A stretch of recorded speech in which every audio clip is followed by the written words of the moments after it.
네, 반갑습니다. 전한길입니다.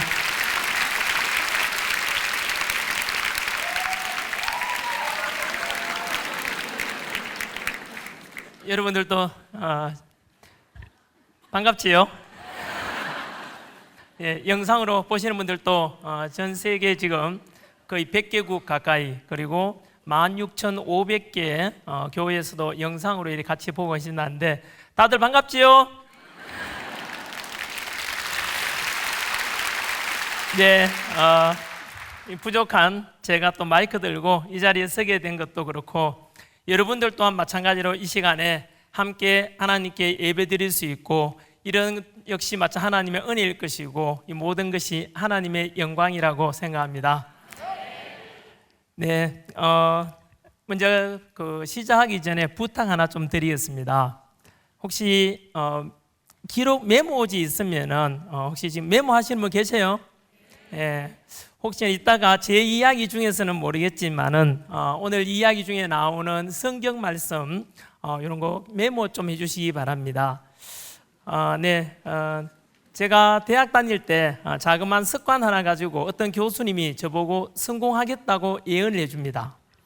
어떤 교수님하고 학생이 여러 명이서 같이 저녁 식사를 하는데 야 인마 너는 뭐야 인마, 교수가 이야기하는데 뭐 딴짓하냐 이러길래 교수님 그게 아니고요, 아까 교수님께서 하신 말씀 중에서 내가 꼭 기억해야 될 좋은 말씀이 있어가지고 지금 테이블 밑에서 그 수첩에다가 메모하고 있었습니다 이랬거든요. 그러니까 교수님께서 자식 너 인마 생긴 건 그래도 너 성공하겠다 이러더라고요. 뭐 칭찬인지 욕인지는 잘 모르겠습니다만은 이런 말이 있습니다. 기록은 기억을 지배한다. 뭐라고요? 바로 기록은 기억을 지배한다. 이래서 쉽게 말하면 우리는 이제 오늘 예배를 드리든 또는 어떤 강연을 듣든 간에 들을 때는 은혜롭고 배우는 것 같고 하지만은 돌았으면 잊어버리고, 또 그렇게 되면 언제나 제자리 걸음이 돼요. 그래서 앞으로 예배 드릴 때나 강연 들을 때는 언제나 기록하는 습관, 메모하는 습관을 꼭 가져주시기 바랍니다.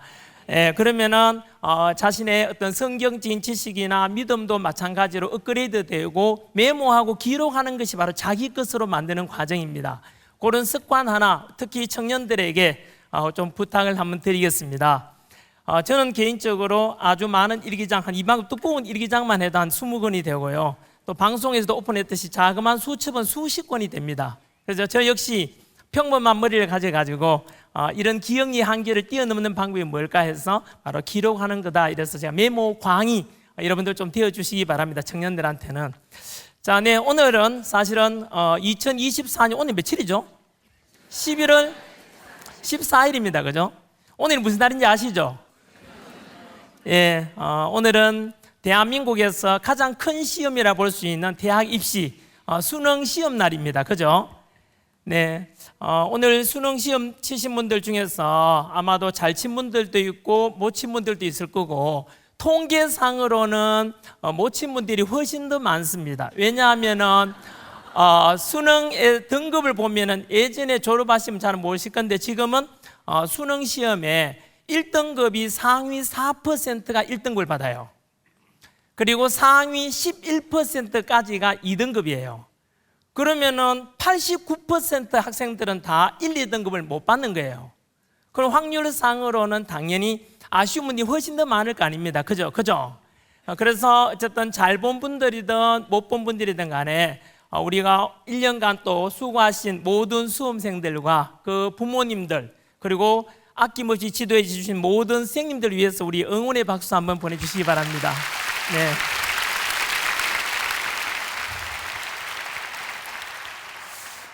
제가 여기에 강사 초청받은 날이 마침 수능일이라서 기도하면서 하나님께서 이 날에 저를 세우신 것은 이유가 있지 않을까 이래가지고 시험에 대해서 앞으로 뭐 입사 시험이든 또는 성진 시험이든 모든 시험을 우리 응시할 때 가져야 될 마음가짐에 대해서 한번 생각해 봤거든요. 시험, 그죠? 보통 그 시험 잘 본 사람보다는 어차피 못 본 사람이 훨씬 많다 그랬지 않습니까? 그죠? 아마 시험 끝나고 나면 많은 학부모님들이, 물론 요거는 대학 입시뿐만 아니라 중고등학교, 대학교에 다니는 학부모님들도 가져줬으면 하는 마음인데요. 뭐냐 하면은 시험 나온 김에 제가 수능 강사하면서 가졌던 생각인데, 학생들 또는 아이들을 어긋나지 않고 이렇게 올바르게 잘 키우는 방법은 요 세 가지 교육의 3대 원칙만 이렇게 기억하시면 되거든요. 그 3대 원칙은 첫 번째는 뭐냐 하면은요, 나는 너를 사랑한다. 두 번째는 나는 너를 믿는다. 세 번째는 나는 네가 자랑스럽다. 요 세 가지입니다. 사랑하고 믿어주고 자랑스럽다 이런 건데요. 보통 시험 끝나고 나면은 흔히 부모님께서 야, 니 몇 점이고? 그것밖에 못해? 네 친구는 몇 점인데? 뭐 이래 물으면서 그 말 속에는 그래 네가 뭐 뻔하지 뭐 너가 아버지 닮았어? 너가 엄마 닮았어? 뭐 뻔하지? 아이고 그래 여러분 이 표현은 되게 많이 듣는 표현이라서 웃었을 건데요. 근데 그 말씀 속에 세 가지를 다 무너뜨리는 겁니다. 바로 여러분, 부모님께서 자기 아들, 딸을 가장 사랑한다면 어떻게 그런 표현을 할 수 있겠습니까? 그리고 아이가 성적이 설령 좀 안 나오고 또 고개를 갸우뚱거릴 만큼 또 어긋나지 하더라도, 여러분 남들은 아무도 안 믿어줘도 그 부모님이 안 믿어주면 누가 믿어주겠습니까? 그래서 끝까지 믿어줘야 되고, 세 번째는 자랑스럽다고 생각하는데 여러분 그런 표현하면 안 되지 않습니까? 아무래도 남의 아들, 딸보다 우리 아들, 딸이 잘 되는 게 제일 소중하지 않습니까? 그러니까 언제나 아들, 딸에 대해서 그래 네가 지금은 그렇지 엄마 아버지는 언제나 너를 믿고 있다. 그리고 나는 너희들을 가장 사랑한다. 그리고 나는 우리 아들, 딸이 뭘 하든 간에 언제나 가장 자랑스럽다. 요 세 가지를 꼭 기억해 주시기 바랍니다. 그러면은 아이들은 절대 어긋나지 않습니다. 꼭 간직해 주면 좋겠고요. 여러분, 제가 수능 강사할 때 대학 입시 날 다 받았던 건 있잖아요. 하나 경험이 있는데요. 어떤 남학생이었습니다. 남학생이 그때 그 어떤 A라는 대학을 응시했는데 떨어졌어요. 그래서 남학생인데도 불구하고 저보고 막 있잖아, 자기는 부모님께 실망시켜 드리기도 했고 막 되게 원망하면서 막 극단적인 선택하는 막 이런 막말을 막 했어요. 1년간 이렇게, 아니 고등학교 1, 2, 3학년 열심히 이렇게 했는데 너무 실망스럽기도 하고 하다면서 저는 막 어쨌든 막 가는 이런 말을 했어요. 그래서 제가 무슨 소리 하냐, 네가 지금 떨어진 것은 또 그저 시간이 지나봐야 더 잘 될 수도 있지 않겠냐, 너무 그렇게 생각하지 마라 라고 했는데, 걔가 재수를 해가지고 이듬해 바로 최고 탑 클래스 대학을 가게 돼요. 그리고 나서 찾아와서는 좀 머쓱하다는 듯이 이 자식 일로 와봐 이랬던 기억이 나는데요. 여러분, 시험이라는 것도 마찬가지고 지금 일어난 일 가지고 그게 잘 된지 못 된지는 지나봐야 되는 거예요. 왜냐하면 모든 것에는 하나님의 뜻이 있다는 것을 우리는 믿음의 분들은 꼭 간직해야 될 그런 말씀 아닌가 싶어요. 여러분, 또 제가 아는 어떤 목사님은요, 개척교회를 했는데 너무 힘들어가지고 하나님께 차라리 내 영혼을 데려가 달라고 기도했대요. 그런데 하나님께서 이래 새벽에나 기도하다 보니까 하나님의 음성이 들렸대요. 그래, 나는 너를 축복하였다라고 하시더래요. 에? 축복을 했다고요? 따졌대요. 재물을 줬습니까? 행복을 줬습니까? 무슨 축복을 주었습니까? 라고 물으니까 나는 너에게 가난을 재산으로 주었다 이러더래요. 에? 가난을 재산으로 주었다고요? 여러분, 가난은 재산이 없는 것 아닙니까? 그죠? 근데 가난을 재산으로 주었다라고 한 그런 음성을 너무 명확하게 들었대요. 그리고 하나님께 여쭤봤대요. 실제로. 그리고 돌아서서는 뭐냐 하면은 그 당시에는 몰랐지만 우리가 흔히 만나는 상황들도 우리 상식으로 이해 안 되는 일들이 되게 많지만은 실제로 하나님은 언제나 옳습니다. 주님은 언제나 완벽합니다. 그것을 깨닫고 난 뒤에 이분이 시간이 지나면서 본인이 가난했기 때문에 바로 가난한 사람들을 그냥 지나칠 수 없었고, 가난했기 때문에 하나님께 엎드릴 수밖에 없었고, 가난했기 때문에 무릎 꿇고 기도할 수밖에 없었고, 그렇게 해서 결국 가난한 이웃들과 함께 교회를 개척해서 지금은 너무나 큰 축복을 받는 교회가 되었다고 들었습니다. 바로 이겁니다, 여러분. 뭐냐 하면은 우리 성경 말씀에도 보면은 그런 말씀이 나오지 않습니까? 오늘 첫 번째 성경 말씀인데요. 우리 자막 준비돼 한번 봐주실래요? 시편입니다. 이런 걸 좀 메모해 주면 좋겠습니다. 알겠죠? 예, 시편 119편의 71절이 되겠는데요. 혹시나 성경 찾는 분들은 구약 893페이지입니다. 친절하죠? 네, 펼쳤으면 같이 한번 읽어보도록 하겠습니다. 시작. 고난당한 것이 내게 유익이라. 이로 말미암아 내가 주의 율례들을 배우게 되었나니. 아멘. 여러분, 이런 말도 있거든요. 고난은 감추어진 축복이다. 뭐라고요? 네, 고난은 감추어진 축복이다 해서, 여러분, 우리가 시험을 앞으로 살아가면서, 이제 오늘 제 이야기를 들었으니까 살아가면서 어떤 시험을 치든, 성진 시험이든 학교 중간고사 학기말 시험 치든 간에, 시험을 잘 보든 못 보든 간에 바로 이 성경 말씀에 근거해 가지고 언제나 우리는 우리가 일방적 인간 중심이 되어서 아니 되고 하나님께 무릎 꿇고, 그리고 온전히 순종하면서 하나님의 뜻이 무엇인지 물어가는 그런 분들이 되어주길 바라고, 그게 바로 우리 성숙된 신앙인의 자세가 아닐까 생각해 봅니다, 여러분. 자, 네, 그리고 제 개인적으로 오늘은 사실은 제가 놀라운 고백할 것이 하나 있습니다. 뭐냐 하면은 제가 오늘 개인적으로 저한테는 기도의 응답을 받은 날입니다. 뭘 아멘입니까? 들어보지도 않으셨고. 제가 2024년 다니엘 기도에 강사로 이제 초청을 받았다 이래가지고, 그 초청을 받은 직후에 제가 여동생한테 전화를 했어요. 오빠가 이번에 다니엘 기도에 강사로 이래 초청받았다 하니까 여동생이 그때 놀라운 이야기를 해요.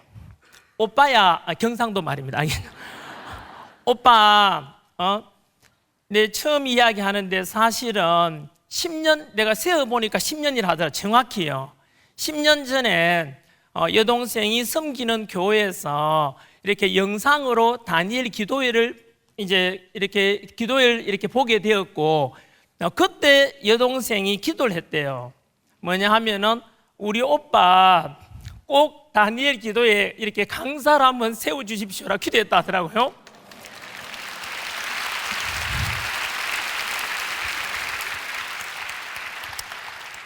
여러분, 그때 제 여동생 10년 전에 기도할 때 여동생 상황도, 여동생 집도 저 때문에 망해가지고 완전 밑바닥에 있을 때였고요. 저 역시 그 당시에 여동생 기도할 때는 제가 그 밑바닥에 있을 때입니다. 그냥 이만저만 밑바닥이 아니고요. 집도 월세로 내려가고 사업 실패해가지고 빚이 25억 있을 때였습니다. 그리고 그 당시에는 제 이름도 없고 아무 보잘것없는 존재였거든요. 그런데도 불구하고 여동생이 그렇게 기도했다는 이야기를 듣고 너무 감격스러웠습니다. 여러분, 그 25억 빚더미에 있던 제가 10년이 지나는 사이에 오늘 제가 이 자리에 설 수 있게 되고, 원래 제가 낸 소득세가 정확히 25억이었습니다.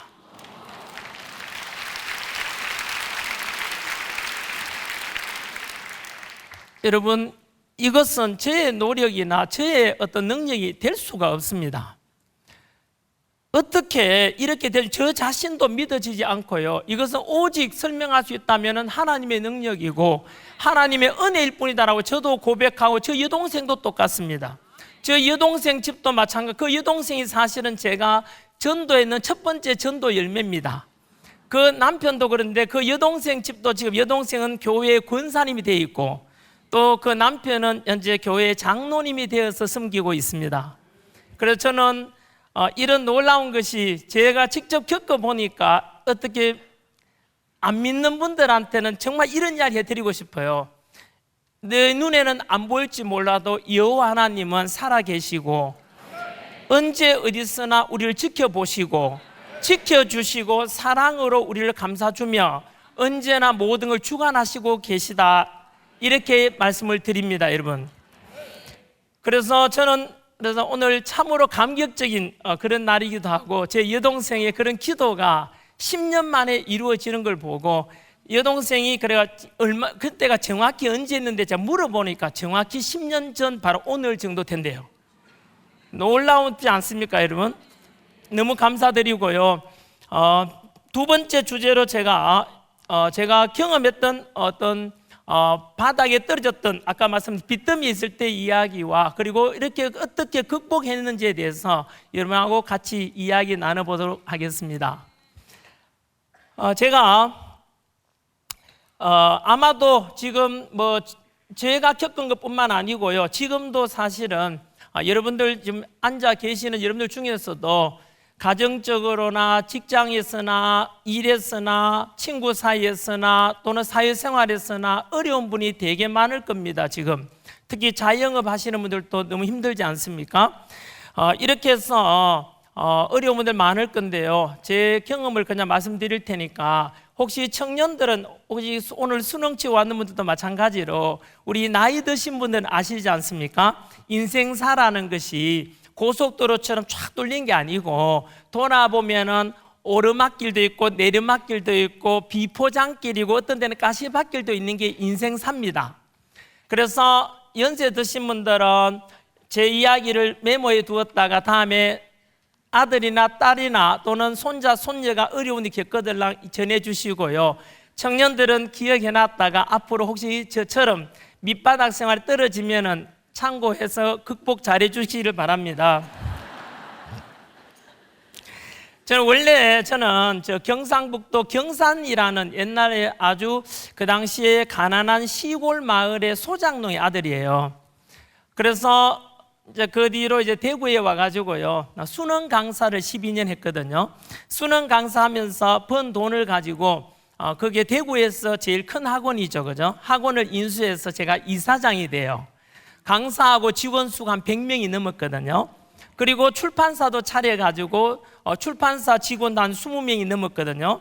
그렇게 해서 제가 30대 승승장구하는가 싶었는데 뭐 그렇지를 못했습니다. 학원은 3년 만에 결국은 실패로 문 닫게 제가 접게 되고요. 출판사는 그 뒤로 부도를 맞이합니다. 그리고 저는 있는 재산 다 날아가게 되고요. 그리고 집도 이제 월세로 가게 되고 차도 마찬가지로 채권자가 가져가고 그리고 실제로 신용불량자 흔히 드라마에 나오는 밑바닥 생활을 하게 되거든요. 그때 사실은 그리고 이제 부채 정리하고 남는 금액이 25억이라는 빚이 남게 돼요. 이것을 제가 이렇게 바닥에 떨어졌을 때 제 나름대로는 3가지 기준을 정하거든요. 첫 번째가 바로 스스로를 타락시키지 말라. 이게 첫 번째 기준이었습니다. 즉 우리 보통 주변에서 이렇게 사업하다 실패하거나 바닥에 떨어지거나 힘들면은 보통 술에 의지하고 그리고 심하면은 뭐 더 안 좋은 마약이나 또는 다른 곳에 담배 이런 데 또 의지하고 또 가족 탓하고 부모 탓하고 국가 탓하고 이렇게 되지 않습니까? 그러면서 보통 몸이 망가집니다. 몸이 망가지고 정신이 망가지면 폐인이 돼가지고 대부분 못 일어나요. 저는 정반대로 했거든요. 바로 바닥에 떨어지면서 내 스스로를 언제나 경건하게 하자. 그래서 건강 관리를 잘해야 된다. 왜냐하면은 이런 말이 있더라고요. 되게 어려우면은 가끔 코를 만져보라 하더라. 콧구멍에 손을 넣어보고 숨이 들숨날숨 나가고 있으면은 살아있는 거고 살아있으면 기회는 온다고 합니다. 또 더 힘들면은 목을 만져보라 하더라고요. 목이 붙어 있으면은 기회는 온다고 합니다. 그것처럼 언제나 자기 관리만 잘하면 꼭 기회는 오게 되고요. 그리고 두 번째 제 나름대로 인생 10계명을 만듭니다. 그 인생 10계명은 도산한 창호 선생 우리 믿음의 선배이자 독립운동가입니다. 그래서 도산한 창호 선생이 일관되게 민족과 청년들 교육 이런 걸 위해서 일관되게 사셨는데 그것이 바로 자기 나름대로 기준을 정했다 하더라고요. 거기서 교훈을 얻어가지고 저도 인생 10계명을 정하게 됩니다. 혹시 나중에 뭐 검색해 보시면 제게 뜰 건데요. 제가 믿지 않는 분들한테는 그냥 자기한테 맞춰가 서라 이렇게 하지만 믿음의 형제들한테는 자매들한테는 있는 그대로 쓰면 됩니다. 왜냐하면 들어보시면 압니다. 첫째, 복 있는 사람은 악인의 길을 좇지 아니하며 죄인의 길에 서지 아니하며 오만한 자의 자리에 앉지 아니하고 오직 여호와의 율법을 즐거워하여 주야로 묵상하는 자로다.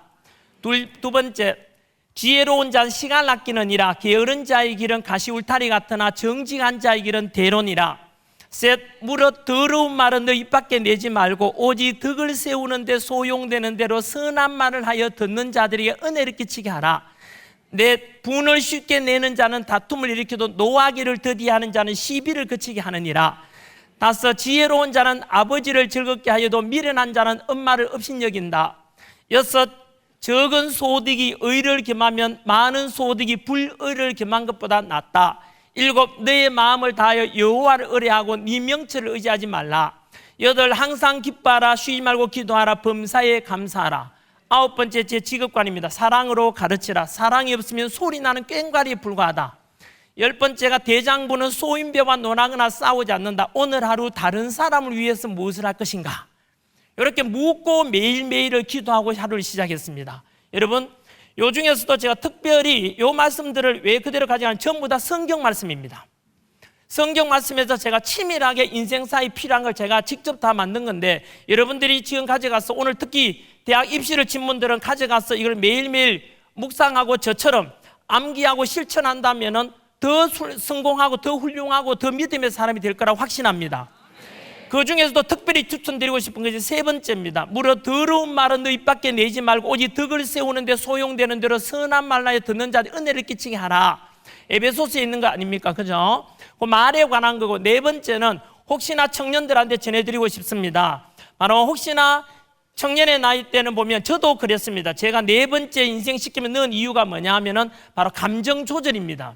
20대 때, 10대 때는 화도 버럭버럭 내고 혈기가 앞서지 않습니까? 그때는 괜찮지만 나이가 들어가 지도자 위치가 되거나 부모가 되거나 그럴 때 화 버럭버럭 내고 혈기 앞서면 다른 사람들이 다 불안하게 됩니다. 그래도 혹시나 교편 잡고 학교 선생님 되실 분들도 필수적으로 가져야 될 마음가짐이 바로 감정 조절에 관한 겁니다. 그래서 저 역시 마찬가지로 못났지 않습니까? 20대 때 막 화났을 때는 휴대폰 하다가 막 집어 던지고 막 그랬던 기억이 나요. 그래서 제 성격 이런 걸 바꿔야 되겠다 싶어서 네 번째를 넣은 게 바로 분을 쉽게 내는 자는 다툼을 일으켜도 노하기를 더디하는 자는 시비를 그치게 한다 해서 감정 절제에 관한 거 꼭 하십시오. 모세도 역시 아시다시피 감정, 혈기가 앞서서 동족을 살해하는 걸 보고 그 살인을 하지 않습니까? 그죠? 그래서 이제 도망가지 않습니까? 그리고 모세는 온유한 사람으로 바뀌는데 몇 년 걸리는지 아십니까? 바로 40년이 걸립니다. 혹시나 여러분들은 지금 40년 걸리면 너무 오래 걸리지 않습니까? 그거 가져가서 실천해 주시고요. 다섯 번째는 효도에 관한 겁니다. 효도, 지혜로운 자는 아버지를 즐겁게 하며 미련한 자는 의미를 없이 여긴다. 이걸 왜 만들었느냐 하면요, 제 경험입니다. 우리 어머니께서 한 번은 그런 말씀을 하셨습니다. 이솝 우화 이야기처럼 이렇게 말씀하셨거든요. 어떤 애가 친구를 자기 집으로 데리고 왔어요. 집이 가난했는데요, 데리고 왔는데 진짜 친구가 묻습니다. 야, 저 안에서 노인네 저 사람 되게 초라한 사람 뭐 하는 사람이야? 물으니까 이 아들이 신경 쓰지 말라고, 우리 집에 가정부 파축에 일해주는 사람이야. 그 이야기를 들은 엄마가 나가서 자살했답니다. 여러분, 그 이야기를 제가 들었는데 그 당시에 제가 이게 바로 내가 아닌가 이런 생각이 들어서 너무 큰 충격이었습니다. 왜냐하면 제가 가난하게 자라다 보니까 저희 어머니께서도 아버지께서도 농사일 하다가 그렇게 흙 묻은 옷 입고 학교에 친구들한테 나타나는 게 부끄러웠습니다. 그래서 저도 약간 그런 의식이 있었는데 그 말씀을 탁 듣고 난 뒤에 제가 너무 그때 충격을 먹어가지고 어머니께는 아무 말 안 말씀드렸지만 그 뒤로 제가 발상을 바꿉니다. 여러분, 앞으로 여러분들이 오늘 수능 치신 분들 마찬가지로 대통령이 되고 국회의원이 되고 더 훌륭한 사람이 된다 한들 부모님보다 더 높아질 수는 없지 않습니까? 그 훌륭하게 된다면 그 모든 게 누구 덕분입니까? 부모님 덕분 아닙니까? 그래서 저는 바로 인생 시점인 뒤에 다섯 번째를 넣어놨습니다. 꼭 가져가십시오. 지혜로운 자는 아버지를 즐겁게 하여도 미련한 자는 엄마를 업신여긴다.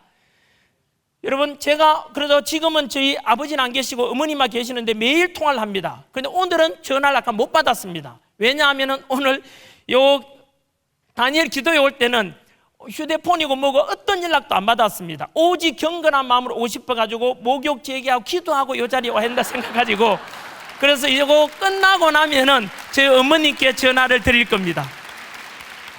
매일 통화를 합니다. 그리고 여섯 번째, 여러분, 바로 넣은 게 바로 소득 돈벌이에 관한 걸 넣어놨습니다. 바로 제가 세금 얼마 낸다 밝혔지 않습니까? 이거 쉽지 않습니다. 하지만 이미 제가 진작에 만들어 놓은 인생 10계명 중에 6번째가 돈벌이에 관한 거로 적은 소득이 의를 겸하면 많은 소득이 불의를 겸한 것보다 낫다. 이래서 소득세를 오픈하게 된 이유가 인생 10계명에 들어있기 때문입니다. 그 외에도 바로 우리 인간 중심이 아니라 하나님 중심으로 서라는 게 바로 7번째, 너의 마음을 다하여 여호와를 의뢰하고 네 명철을 의지하지 말라. 전부 잠언에 나오는 이야기들입니다. 성경 말씀이고요. 그리고 9번째가 직업관입니다. 이거는 강사니까 제가 학생들 언제나 사랑으로 대합니다. 혹시나 제 영상 이런 거 보면은 되게 억센 표현이 있지만은 저보고 어떤 학생도 저보고 그런 디탈이 없지 않습니까? 이유는 간단합니다. 왜냐하면 제 수업 들었던 학생들은 다 압니다. 저랑길은 언제나 학생들을 우선으로 생각하고 언제나 나보다 더 낮게 생각을 합니다. 요즘 세상에 공인이 되면은 말 한마디 잘못하면 한 방에 가는 세상인데 저 아무 문제 없지 않습니까? 그 이유는 바로 욕설처럼 들리는 거는 추임새고 유머고 학생들 웃기기 위한 거고, 저는 언제나 제 고객이 되지 않습니까? 사랑으로 가르치라. 사랑이 없어서 소리 나는 꽹과리에 불과하다. 이거는 저는 강사니까 그렇고, 혹시나 이게 사업하시는 분들은 언제나 그 대상을 고객이라 해가서 나는 고객을 사랑으로 대하라 이렇게 생각하시면 됩니다. 고린도전서의 사랑에 관한 이야기입니다. 그 말씀은. 그리고 10번째가 바로 저희 장모님께서는 언제나 저한테 가르치기를 주는 자에게 복이 있나니, 저희 장모님도 역시 교회 권사님입니다.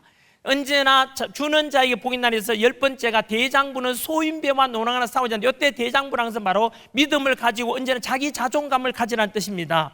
그리고 오늘 하루 다른 사람을 위해서 무엇을 할 것인가 묻고 하루를 시작하는데, 혹시나 나중에 청년 여러분들은 꼭 가져가서 자기 것으로 삼아 주시기 바랍니다. 여러분, 이렇게 해서 저는 바로 첫 번째 기준으로서 바닥에 있을 때 뭐라고 했죠? 스스로를 나 자신을 타락시키지 말라. 그걸 첫 번째로 정했고, 두 번째 기준이 바로 가정을 지켜라. 이게 두 번째 기준입니다. 제가 수능 강사하면서 학생들이 상처받고 이렇게 상담해 보면은 요즘이야 이혼도 되게 일상화되어 있고 하지만은, 그럼에도 불구하고 우리가 아버지 어머니가 애 낳았으면 성인 될 때까지 책임져 주는 것은 당연한 부모의 책임일 겁니다. 그래서 그런 애들 보면서 저도 결심을 하죠. 바로 나는 절대 우리 아이들, 내가 바닥에 있더라도 가정만은 지켜야 되겠다, 이런 생각을 했습니다. 왜냐하면 저희 아이들이 그 당시에 초등학교 저학년이었습니다. 아들 하나 딸 하나 있는데요. 그래서 그 애들한테 상처 안 주려고 엄청 제가 노력을 많이 했습니다. 왜냐하면은요, 우리 돈이라는 것은 여러분 잃었다가 다시 되찾으면 똑같습니다. 5만 원짜리 신사임당, 만 원짜리 세종대왕 다 똑같거든요. 그런데 가정은 그렇지 않습니다. 한번 깨지고 나면 자란 아이들에게 상처가 되면 그건 아이들은 평생 트라우마가 되기도 하고 그렇습니다. 그래서 어쨌든 간에 바닥에 떨어지거나 경제적으로 어려우면, 요즘처럼 이혼 사유 중에 제일 큰 게 경제적 어려움이라고 합니다. 쉽게 그냥 갈라서자 이런 말 쉽게 하는데, 저는 그렇게 정반대로 생각했습니다. 내가 뼈가 쓰러진 한이 있고 어떤 일이 있더라도 가정만을 지켜야 되는 걸 기준으로 삼았습니다. 그래서 실제로 제가 우리 아이들 보는데, 왜냐하면 여러분 생각해 보세요. 현관문 앞에서 아버지가 채권자한테 멱살 잡혀서 막 이런 거 보면 아이들이 얼마나 상처받겠습니까? 그래서 제가 바깥에서는 울고 들어갔지만 집에 가서는 애들한테 한 번도 제가 표내지 않았습니다. 그리고 저희 아내도 마찬가지로 제가 빚이 25억 있었다는 것도 나중에 알게 되죠. 제가 다 갚고 난 뒤에요. 빚 다 갚고 난 뒤에 제가 이제 그 아파트를 하나 샀습니다. 그리고 처음으로 결혼한 지 16년 만에 집들이를 처음 했거든요. 그때 이제 시골에 계신 제 어머니도 올라오시고 형제들이 2남 3년대 이제 조카까지 한 20명 정도 모였는데요. 그 집들이 할 때 이제 그 형제들도 다 공감하지요. 그리고 어머니께서도 그런 말씀 하셨습니다. 네 진짜 엎어져가지고 그렇게 힘든 10년을 보내더니만 그 속에서도 하나님 붙잡고 가더니만 진짜 하나님 있는 모양이다. 니를 보니까 안 믿을 수가 없겠다. 이래서 이건 기적이라 했습니다. 어떻게 25억 빚더미에 있다가 네가 어떻게 이렇게 다시 일어날 수 있는지. 2억 5천도 아니고 25억이란 빚은 개인한테 너무 크지 않습니까, 여러분? 그래서 그때 막 그런 이야기 나오면서 형제들 막 울음보가 터져서 어머니도 울고 형도 막 우니까 그때 충격 먹은 게 우리 애들이었습니다. 왜 다 울지? 이라니까 저희 어머니께서 니 몰랐나? 너가 아버지 죽다가 살았다. 이러니까 그때 이제 우리 애들이 컸지 않습니까? 그 저희 아들이 저보고 이야기 하더라고요. 아빠, 그동안 많이 힘들었었지 왜 한 번도 말하지 않았어서 이러더라고요. 여러분, 그게 바로 아버지입니다. 저뿐만 아니라 여기 앉아 계시는 아버지 되는 분들, 저는 그게 아버지의 늘 해야 될 책무이고 당연한 거라 생각하지만, 여러분, 하지만 아내 되는 분이나 아이들은 절대 당연하다고 말하지는 마십시오. 그것은 아내도 마찬가지입니다만은 가정을 지키기 위해서 그렇습니다. 바깥에 나가서는 요즘 세상에 얼마나 힘듭니까? 무능한 소리 듣고 승진도 못하고 막 영업하여서 돈 벌려고 애를 쓰지만 집에 왔는데 아버지 해준 게 뭐 있냐, 남편 못났다 이러면 여러분, 그 아버지 남편이 기댈 곳이 없어지지 않습니까? 반대로 바깥에서는 아무리 무능한 소리 듣더라도 아내 집에 들어오면은 나를 알아주는 아이들과 그 아내가 있으면 그 아버지는 뼈가 으스러진 한이 있더라도 그 가정을 지키려고 하는 것이 심정이고 당연할 겁니다. 그리고 거꾸로 아내 되는 분도 마찬가지 아니겠습니까? 서로 존중하고 늘 그래야 됩니다. 여러분, 제가 이번 주일에도 또 역시 제가 아는 분한테 또 결혼 주례를 써드리는데요, 주례 볼 때 꼭 이런 이야기를 합니다. 신부에게 묻습니다. 가장 존경하는 인물이 누굽니까? 예, 세종대왕 이수인 장군 좋습니다. 하지만 오늘 이 혼인 서약이 끝나고 나면 이제부터 죽을 때까지 마주보고 있는 신랑을 가장 존경하십시오. 신랑에게 묻습니다. 역시 가장 존경하는 인물이 누굽니까? 물으면 역시 똑같이 말해드립니다. 혼인 서약 끝나고 나면 죽을 때까지 마주보고 있는 신부를 가장 존경하십시오라고 합니다. 여러분, 지금 뭐 서로 마주보면은 뭐 존경할 게 뭐 있노? 아이고 저 인간, 아이고 왼수다 왼 이러지만 여러분, 하지만 새로 시작하는 분들한테는 꼭 제가 부탁을 드립니다. 왜냐하면요, 그렇지 않습니까, 여러분? 어차피 우리가 바꿀 수 없는 건 운명으로 받아들여야 되거든요. 그게 지혜로운 거 아닙니까? 바꿀 수 없는 게 뭡니까? 부모님, 자식, 그리고 이혼하지 않는 한 와이프, 아내, 남편은 바꿀 수 없지 않습니까? 이런 것은 언제나 운명으로 받아들이고 순교가 딴 게 있나? 아이고 이 인간 내가 그냥 살자. 그게 행복의 비결이기도 합니다, 여러분. 언제나 바꿀 수 없는 운명으로 받아들이고 그마저도 사랑하며 살아가자. 이게 아모르 파티입니다, 라틴어로. 그래서 부디 그래서 여러분, 흔히 우리 그냥 친정 가서 시댁 가서 우리 남편 어쩌고저쩌고 우리 마누라 욕하고 막 그런 거, 여러분, 스스로 눈을 찌르고 스스로 날개를 꺾어서 무너뜨리는 거예요. 절대 어리석은 겁니다.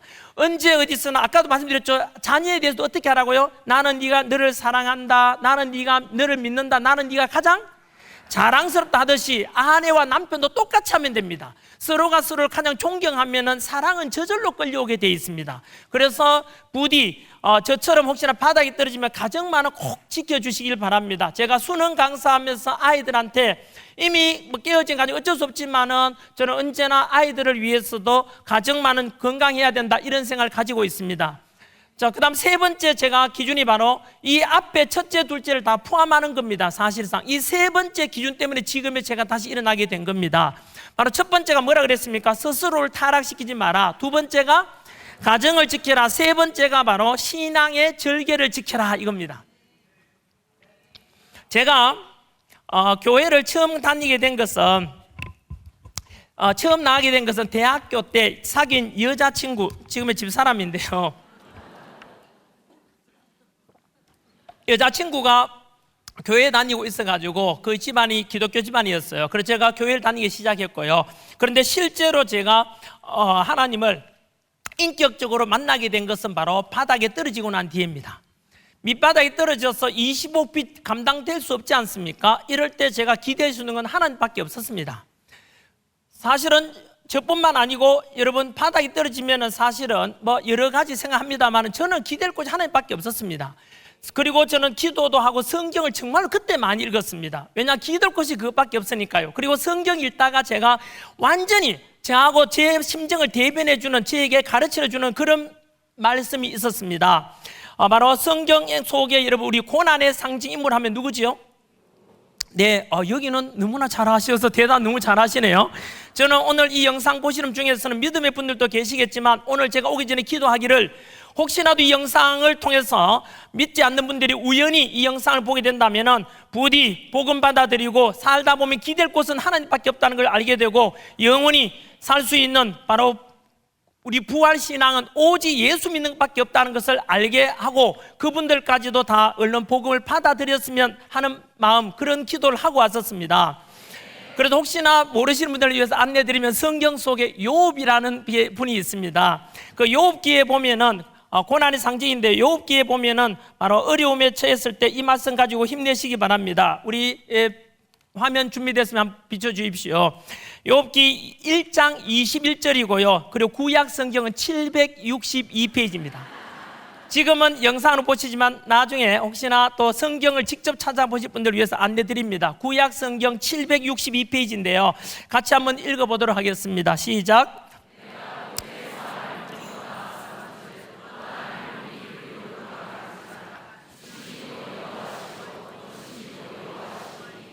여호와 이름이 찬송을 받으실지니이다. 아멘.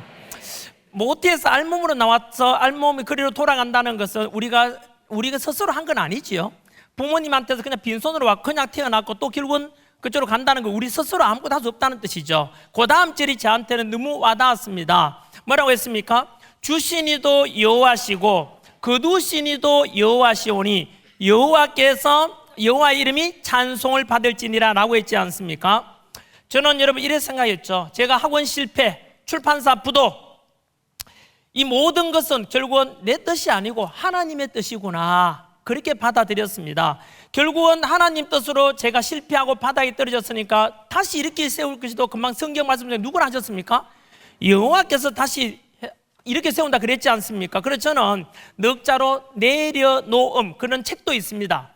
바로 내려놓음, 요 네 글자입니다. 내려놓으면서 온전히 제 자신을 다 내려놓고 하나님께 다 맡깁니다. 그렇게 해서 너무 지혜롭다고 생각합니다. 왜냐하면 매일매일 머리에다가 25억이고 어깨에다 25억 쥐고 있으면 그 빚은 여러분 제가 감당할 수 없을 겁니다. 매일매일 힘들어서 못 견딜 건데 하나님께 믿고 맡기고 내려놓으니까 너무 홀가분해졌고 저는 기도만 하면 되지 않습니까?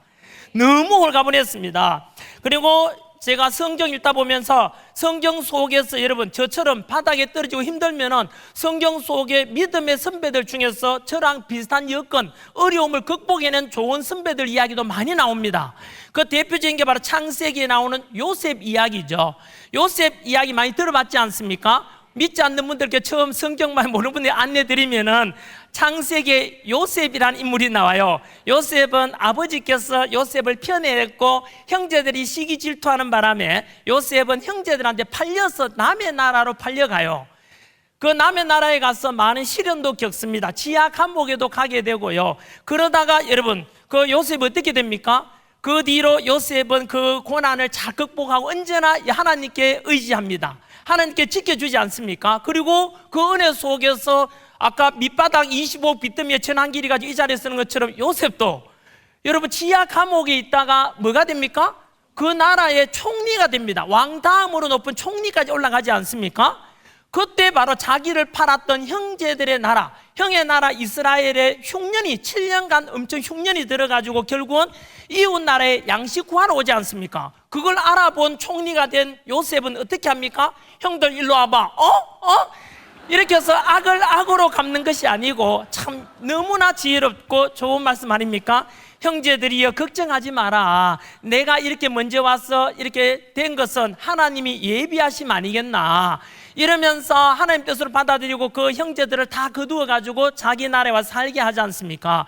그 요셉을 보면서 바로 이거다. 악을 악으로 갚는 것이 아니라 선으로서 악을 이기는 요셉 모습 너무 멋있었고요. 두 번째 또 저한테 큰 용기를 준 믿음의 선배는 바로 다윗이었습니다. 우리 다윗 하면 보통 뭐가 떠오르죠?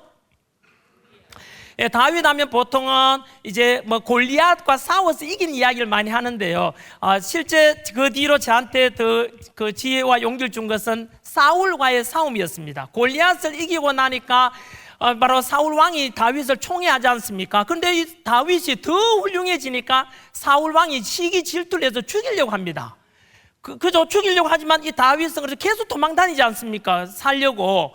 그런 속에서 마지막에 보면은 결국은 다윗은 하나님께 의지하고 사울은 어떻게 되죠? 신앙의 절개를 지킵니까? 마지막에 가서 신앙의 절개를 버리지 않습니까? 하나님을 찾았는데 당장 안 나타나 주니까 결국은 바로 신접한 여인, 쉽게 말하면 신접한 저기 되겠죠, 그죠? 무당 찾아가서 결국은 신앙 절개버리고 거기에 의지했다가 어떻게 됩니까? 그 다음 전투 때 아들 셋과 사울 다 죽습니다. 그게 바로 신앙의 절개를 지켰을 때와 안 지킬 차이라는 걸 저는 보고 너무 무서웠습니다. 그럼 우리는 어느 걸 선택해야 될지 답이 나오지 않습니까? 그 다음에 저한테 또 큰 용기를 준 선배가 바로 오늘 우리 기도의 제목이기도 하죠. 인물이기도 한 바로 다니엘이었습니다.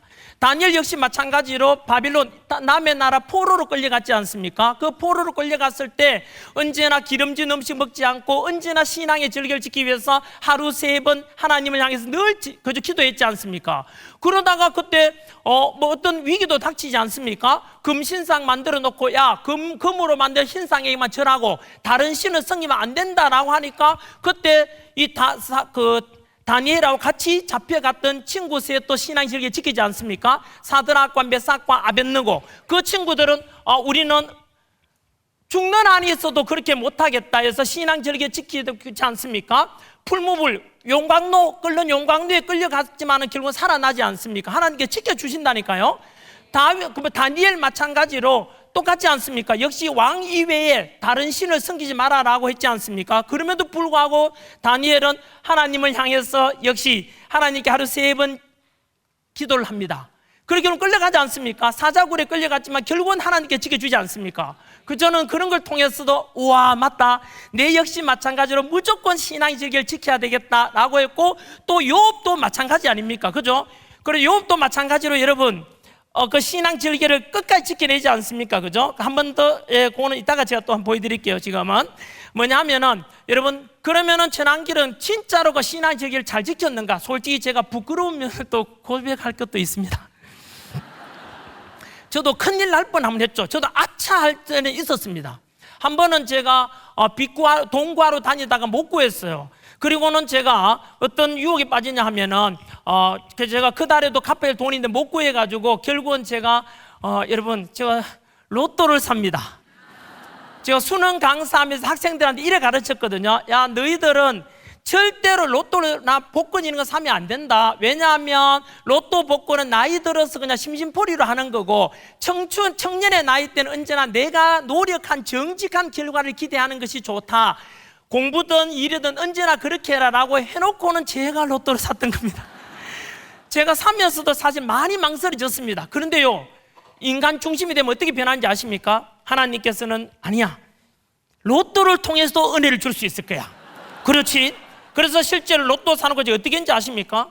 그냥 이만치만 그냥 대충이 아니고요, 성경을 탁 펼쳐놓고 그 위에 로또를 탁탁 올려놓고 기도를 되게 간절하게 했습니다. 하나님 아버지 전지전능하다 하셨죠? 로또 숫자 이거 기껏 7개밖에 안 되거든요. 이거 하나님 쉽지 않습니까? 이거 좀 제발 당첨되게 해가지고 빚 갚게 해주세요 하나님. 이것도 하나님 그렇게 해서 빚이라고 갚으면 되지 않겠습니까? 라고 제가 했는데 여러분 당첨됐겠어요? 떨었겠어요? 됐어요. 5,000원짜리 5,000원짜리 2개인가 이래 된 기억이 나요. 그래서 제가 그 다음에 그걸 가지고 또 로또를 샀습니다. 그렇게 해서 한 2주, 3주 정도 했는 것 같아요. 그런데 제가 하면서도 제 스스로 좀 이건 아닌 것 같다, 좀 그랬습니다. 그런데 여러분 만약에 제가 로또 당첨돼 가지고 빚을 20억 다 갚았습니다 여러분 라고 하면 여러분들 앞에 와서 마이크 들고 뭐라 해야 됩니까? 여러분 힘드십니까? 로또를 사십시오. 로또를 하나님께서 로또를 통해서도 우리가 은혜를 여러분 이거는 초등학생이 들어도 정말 은혜로운 이야기가 되겠습니까 이게? 만약에 로또 당첨을 통해서 빚 갚고 회복되었다면 그거는 절대 그 신이 그렇게 했다면 그것은 선한 신이 되지 못할 겁니다. 어느 누가 그걸 선한 영향이라 볼 수 있겠습니까 여러분? 그래서 저는 이제 그렇습니다만은 여러분 그래서 제가 그 뒤로는 로또를 다시 안 샀습니다. 제가 아까 까딱잠문하면은 우리가 어렵게 되면은 여러분 아까 사울 이야기 들었지요? 사울이 당장 기도하니까 하나님 안 나타나니까 어떻게 했습니까? 신접한 여인 바로 신접 내린 무당 찾아가지 않습니까? 하나님의 저주를 받습니다. 그 아들 셋하고 본인이 다 죽지 않습니까? 저도 아찔했다는 생각이 막 듭니다만은 다행히도 저는 끝까지 신앙 절개를 지키는데요. 여러분 그럼 한번 여쭤보겠습니다. 우리가 기도하면은 여러분 하나님은 우리 기도하는 내용을 다 바로 들어줍니까? 혹시 다 들어준다는 분 계십니까? 나는 기도만 하면 다 돼.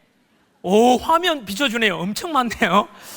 아무도 없네, 손을 안 대시네요. 여러분, 만약에 기도를 하는데 다 들어준다면 실제로 안 들어주죠. 뭐 기도 주면 하나님 아버지 주식 많이 오르게 해주세요. 들어줍니까? 계속 내려가잖아요. 부동산 올려주세요. 집 샀습니다. 내려가잖아요. 금리 좀 내려주세요. 올라가고 하잖아요. 안 들어주죠. 학생들 마찬가지로 하나님 아버지 시험 치는데 오늘 무조건 100점 먹게 해주세요. 됩니까? 안 되죠. 여러분, 기도라는 것은 그게 아닙니다. 뭐냐 하면은 우리 일제강점기 때 독립운동가이자 믿음의 선배 중에 김교신이라는 분이 계십니다. 김교신이라고 메모해놨다 보시면은 되게 훌륭하신 분인데, 그분은 지금의 서울 양정고등학교 교편 잡고 계신 선생님이셨는데, 송기정 선수는 알죠? 1936년 베를린 올림픽에서 마라톤 금메달을 딴 바로 송기정 선수의 가르친 선생님이십니다. 그 김교신 선생님께서는 정말 믿음의 멋진 선배님인데요, 그분이 한 해가 끝나갈 무렵, 지금도 우리 한 해 끝나가지 않습니까? 이런 기도를 드렸다 그래요. 하나님 아버지, 올 지난 1년간 제가 드린 기도들 많이 안 들어주셨지 않습니까? 지금 돌아보니까 제 기도를 안 들어주고 기각시켜준 것이 너무 감사합니다라는 기도를 해요. 왜 그런가 하니까 지금은, 그 당시에는 안 그랬는데 지금 돌아보면서 내 기도 내용을 보니까 너무 내 이기적인 욕심과 내 욕심, 이기적인 것이 너무 가득했다는 겁니다. 그걸 들어줬더라면 끔찍할 뻔했다는 뜻이 아닙니까? 여러분, 바로 이겁니다. 기도라는 것은요, 우리가 원하는 걸 다 들어주는 게 기도가 아닙니다. 우리 성경 속에 보십시오. 하나님 아버지 이것도 들어주세요. 이것도 여러분, 우리 이렇게 만약에 여러분 우리가 원하는 기도를 하나님 무조건 다 들어준다면 어떤 일이 발생하는지 압니까? 극단적으로 보면은 이 지구는 하루를 못 넘기고 아마 1시간 넘기지 못하고 종말을 맞이할 겁니다. 그렇지 않겠습니까? 우크라이나 러시아 지금 전쟁 나오는데 우크라이나 사람들이 하나님 아버지 푸틴 죽여버리고 다 망하게 해주세요. 러시아 사람 또 기도하겠죠? 우크라이나 다 죽여달라고. 또 북조선 사람들은 김정은이 기도하겠죠? 하나님 아버지 그말 믿지도 않겠지만은 남조선 사람 다 죽여달라고. 우리는 또 기도하겠죠? 북한 여러분, 이렇게 하면 결국은 이건 여러분, 이런 우리가 원하는 기도를 다 들어주는 것은 그거는 기도가 아니에요. 기도라는 것은 정확히 아셔야 될 게 여러분 성경 속에 나옵니다. 기도라는 것은요, 내가 원하는 걸 들어주는 게 기도가 아니고요, 바로 하나님의 뜻에 늘 묻는 게 기도입니다. 영어로 표현하면 더 쉬울 건데요, 기도는 스피킹이 아니라 리스닝입니다. 뭐라고요? 스피킹이 아니라 바로 리스닝, 바로 하나님께 묻는 것입니다. 그래서 성경 속에 보시면은 언제나 여호와께 묻자와 가라사대, 여호와께 물어가라사대에서 언제나 끊임없이 하나님께 물어가는 것이고, 그 물어가다 보면 하나님께서 응답해 줄 때가 있습니다. 언제입니까? 그때는 바로 충분히 준비되었을 때만 응답해 주지 않습니까? 우리 바로 언제 응답해 주는지 성경 말씀에 잘 나와가 있습니다. 바로 우리 역시 욥기 23장 10절입니다. 욥기 23장 10절 너무나 여러분 잘 알고는 있지만은 본인에게 와닿지 않는 분이 계실 건데요, 구약 성경 784페이지입니다. 어르신들, 구약 성경 784페이지인데요, 같이 한번 읽어보시죠. 그러나 내가 가는 길을 그가 아시나니 그가 나를 단련하신 후에는 내가 순금같이 나오리라. 바로 이겁니다. 여러분, 하나님께서는 기도 응답을 내려주기에는 반드시 훈련, 트레이닝을 시킵니다. 연단시킨 뒤에 이제 응답을 주시는 거죠. 그 대표적인 사례가 아까 우리 출애굽기에 보면 나오지 않습니까? 요셉이 아까 형제들 다 데리고 와서 자기 나라에 데리고 왔지 않습니까? 안타깝게도 그 뒤로 요셉을 기억 못하는 왕이 등장하면서 이 이스라엘 사람들, 요셉의 후손 이런 사람들이 잘 되니까 그들을 노예로 전락시키지 않습니까? 그리고 결국은 그 노예가 되어서 너무 박해가 심하니까 결국은 하나님께서 그걸 들으시고 모세를 보냅니다. 바로 그 애굽에서 이스라엘 사람들이 이제 탈출시켜야 될 거 아닙니까? 알다시피 그 출애굽에서 애굽을 탈출해서 가나안 땅으로 가는데, 원래는 여러분 그 거리상은 원래 걸어서 가면 20일이나 한 달이면 갈 수 있는 500km 좀 남짓하다 그래요. 그런데 실제로 몇 년 걸리죠? 40년이 걸립니다. 충격 아닙니까? 20일이나 30일이면 갈 수 있는 거리를 무려 40년 동안 걸리게 하고 난 뒤에 가나안으로 이제 입성하게 하지 않습니까? 이유가 뭐겠습니까? 답은 명확합니다. 바로 그 애굽에서 이스라엘 사람들은 노예 생활을 430년 가까이 했어요. 400여 년간 노예 생활하들 40년에도 길지 않습니까? 400년 했으니까 이미 몇 세대 몇 대를 거쳐가면서 노예 근성에 쪄져 있으니까 이들을 주인이 되는 땅으로 불러내니까 그게 절대로 노예 근성이 없어지지 않아요. 그게 트레이닝 시키는데 40년이 걸린 거 아닙니까? 그 노예 근성이 중간에 많이 나옵니다. 출애굽기에 보면은 홍해를 가르는 하나님의 그 기적도 보셨지 않습니까? 그럼에도 불구하고 당장 먹을 게 없으니까 또 모세를 원망하지 않습니까? 모세, 네 일로 와봐라. 우리를 왜 불러냈느냐? 네 때문에 우리가 굶어 죽게 생겼다. 애굽에 있었으면 노예였지만 우리가 굶어 죽진 않았을 거 아니냐 해서 또 원망하시지 않습니까? 바로 그게 노예 근성입니다. 그래서 결국은 무려 40년이나 훈련시킨 뒤에 이제 가나안 땅으로 보내지 않습니까? 여러분, 바로 이겁니다. 뿐만 아니지요. 아까 여러분 요셉 마찬가지로 여러분 그 요셉이 형제한테 팔려서 총리가 될 때까지 하루아침이 됐습니까? 17살에 팔려서 총리가 될 때가 30입니다. 몇 년 걸렸죠? 무려 13년의 힘든 기간을 지낸 겁니다. 다니엘 마찬가지로 여러분 우리 21일 기도가 다니엘 기도에 나오는 그대로 하는 거 아닙니까? 다니엘 역시 마찬가지로 다른 나라에 이웃 나라에 포로로 끌려갔다 회복되는데 몇 년 걸린지 아세요? 무려 70년 걸립니다. 70년. 이것처럼 하나님께서는 모든 것을 다 예비해 놓고 때를 기다렸다가 준비되었을 때 그때 기도 응답을 해준다는 것을 성경을 통해서 우리가 알 수가 있습니다. 여러분, 그러면 여러분 말 나온 김에 한번 묻겠습니다. 저 역시 마찬가지로 그 회복되는데 무려 10년이 걸렸습니다. 처음에는 제가 바다에 떨어졌을 때 저희 초등학교 담임선생님 역시 교회 권사님이신데요, 그분께서 저보고 한길아 니 잘 견뎌내라, 니 바다에 떨어졌다는 이야기 들었는데 어떤 어려움도 10년을 지난 건 없다 하더라고요. 땀만 먹지 말고 잘 견디라 하던데, 여러분 실제로 그 당시 그 이야기 들을 때는 이건 뭐냐 저주야 뭐야 10년을 어떻게 견디란 말입니까 했는데, 실제로 제가 회복되는데 10년이 걸렸습니다. 저 여동생의 기도 응답이 바로 오늘 딱 10년째 된다 그랬지 않습니까? 바로 이것은 하나님의 놀라운 섭리로 이루어진다는 것을 저는 고백할 수 있고요. 덧붙여서 시간 촉박을 또 받네요. 짧게 하겠습니다. 제 개인적으로 신앙 고백을 하나 하겠습니다. 여러분께서 저에게 물어보십시오. 전한길, 너 54년 살면서 지금까지 가장 잘한 게 뭐냐? 하나만 대봐라 라고 한다면 저는 뭐 망설임 없이 저는 가장 잘한 것은 바로 교회 다니게 되고 바로 여호와 하나님을 믿고 예수 부활 신앙을 가지게 된 것이 가장 자랑스럽다고 단호하게 말씀드릴 수 있습니다. 이 말씀을 드린 이유는 바로 오늘 수능 날인데요, 제가 고등학교 학생 가르치는 수능 강사 때 물어봅니다. 혹시 교회 다니는 사람 손 들어봐라, 성당 다니는 사람, 절에 다니는 사람 손 들어라는데 다른 거는 제가 관심 없는데 교회 다니는 사람은 관심 있게 지켜봅니다. 그런데 학생들이 이렇게 손 들까 말까 하면서 옆에서 눈치를 막 봐요. 여러분, 저는 그런 청년들 오늘 이 강연 이후로는 달라지길 바랍니다. 왜냐하면은 여러분 태어나서 가장 잘한 것은 언제나 여호와 하나님 만나고, 왜냐하면 전 세계 종교가 3,000개가 넘습니다. 그 3,000개 넘는 종교 중에서 유일하게 천국 부활 신앙은 바로 우리 기독교밖에 없습니다. 우리 천국 신앙 이것밖에 없습니다. 너무 다행 아닙니까? 여러분들이 부모님으로부터 모태 신앙인지 누구로부터 전도 받았는지는 모르겠지만 그분께 무조건 감사하십시오. 저는 아이들에게도 이야기했습니다. 아버지 엄마가 제일 잘한 게 뭔지 아냐고, 너희들에게 바로 믿음의 집안을 넘겨주는 게 가장 나는 잘한 것이 자랑스럽다라고 했습니다. 여러분, 바로 사도 바울의 고백이 여러분들의 고백이 되길 바라면서 사도 바울 고백에 대해서 우리 성경 말씀 한 건 잠깐 보겠습니다. 바로 로마서 믿음의 장 아닙니까? 1장 16절입니다. 로마서 1장 16절 말씀 한번 보여주십시오. 신약 성경 239페이지입니다. 자, 같이 한번 읽어보시죠. 시작. 내가 복음을 부끄러워하지 아니하노니 이 복음은 모든 믿는 자에게 구원을 주시는 하나님의 능력이 됨이라. 아멘. 여러분, 혹시나 믿지 않는 분께서 이 영상 보신다면 바로 이 성경 말씀 속에는 바로 우리 인간이 원하는 가장 중요한 세 가지, 성공과 행복과 구원이 다 들어있습니다. 그래서 언제나 그 세 가지 원한다면 하나님 믿고 가시면 됩니다. 지난 길 분명히 말씀드리지만 제가 이 자리에 서게 된 것은 아까도 말씀드린 대로 제가 그 뒤로 노량진 올라와서 공무원 강사로 전향해서 일타 강사가 되고 이 자리까지 왔는데요. 저는 부모 찬스도 없었습니다.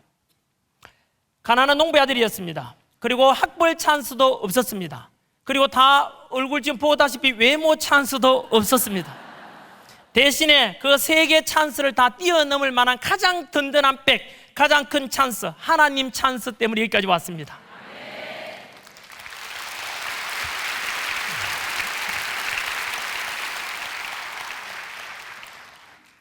이제 주제 하나 했습니다.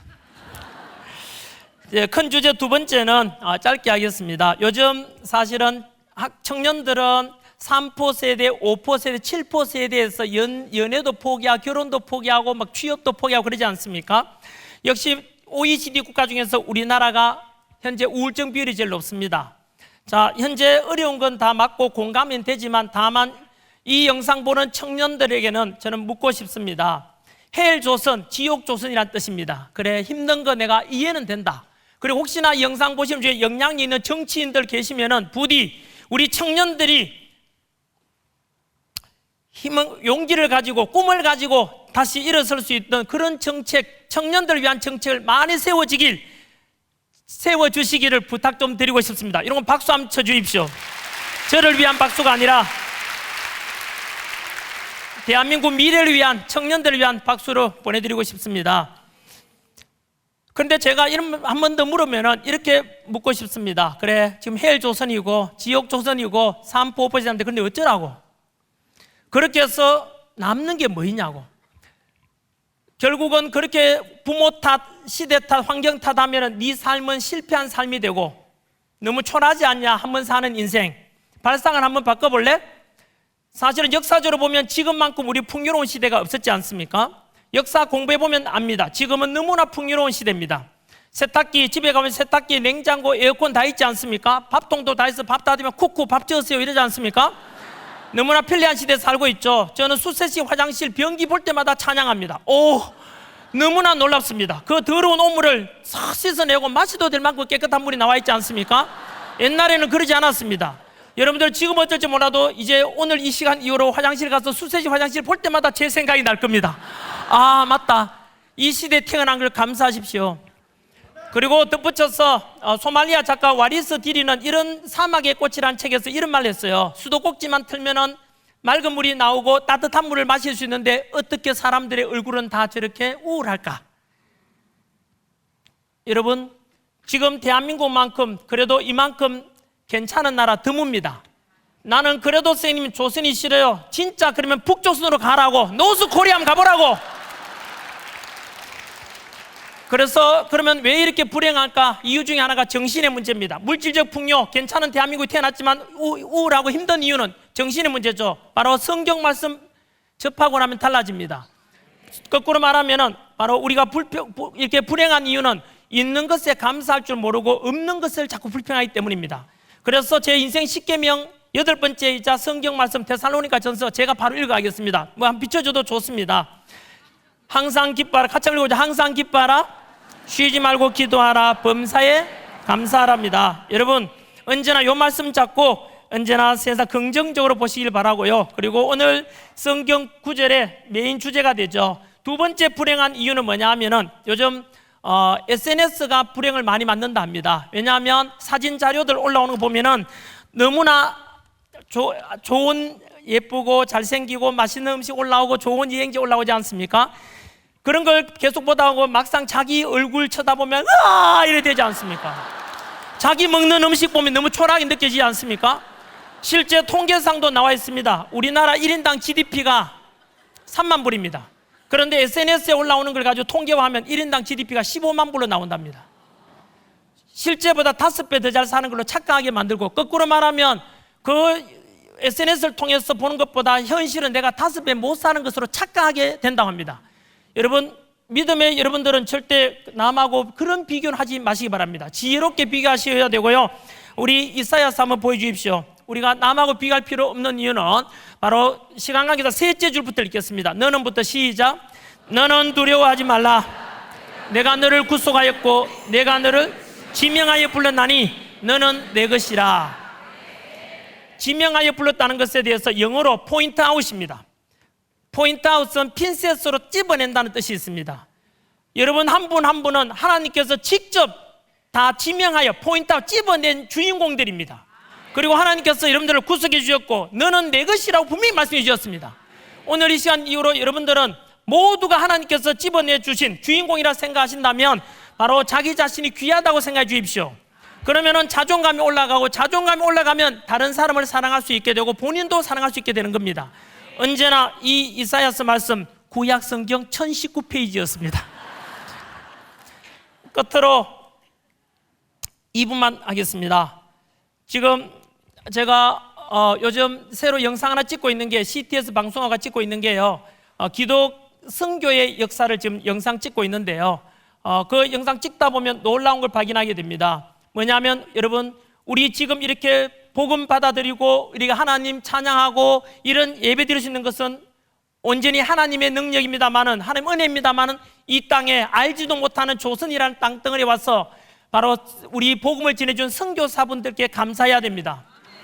그분들 돌아보면은 너무나 참 힘들게 우리에게 복음을 전해주셨고요. 그런데 그 덕으로 그 뒤로 우리 역사 배워보면 개화 선각자들 대부분, 그리고 일제강점기 때 독립운동가 상당수, 그리고 심지어 3.1운동 때 민족 대표 33인 중에 절반 16명이 바로 우리 기독교인입니다. 그리고 광복 후에 재헌국회 열렸을 때 그때 하나님께 기도드리고 모든 국회의원들이 국회를 열게 됩니다.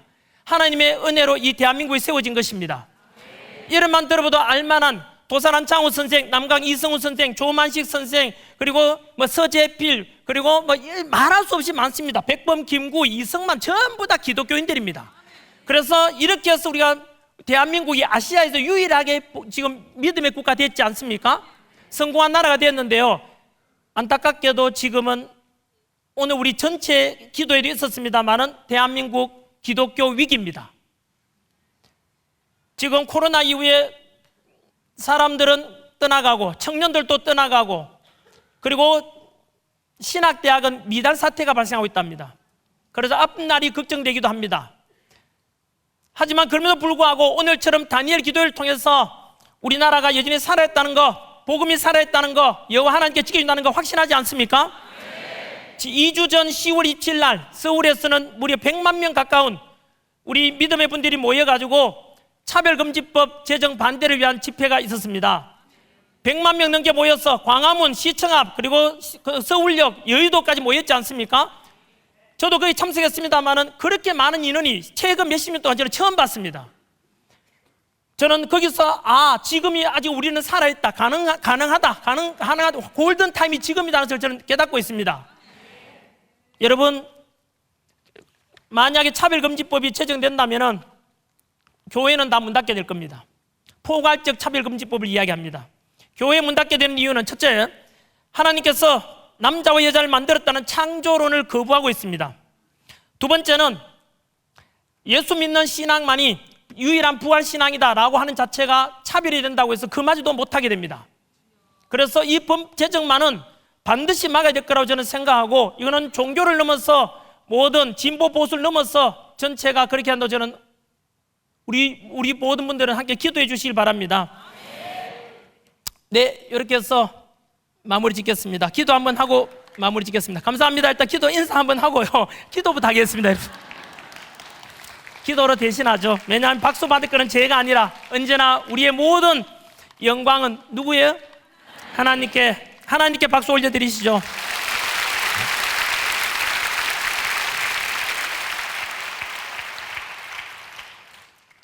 네, 1분만 기도하겠습니다. 하나님 아버지, 감사합니다.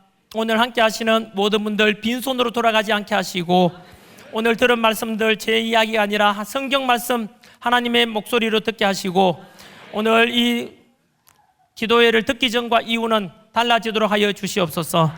내가 주인 되는 것이 아니라 하나님이 주인 되는 나 자신으로 달라지기를 기도하고, 그리고 가정이 다시 살아나길 바라고, 그리고 대한민국이 다시 한 번 더 뜨거운 성령이 임하셔서 대한민국이 다시 한 번 더 복음이 확산되고 모든 국민들이 믿음의 사람이 될 수 있도록 우리 함께 기도해 주시기 바랍니다. 감사드렸고 이 좋은 말씀 좋으신 예수님의 이름으로 기도드립니다. 아멘.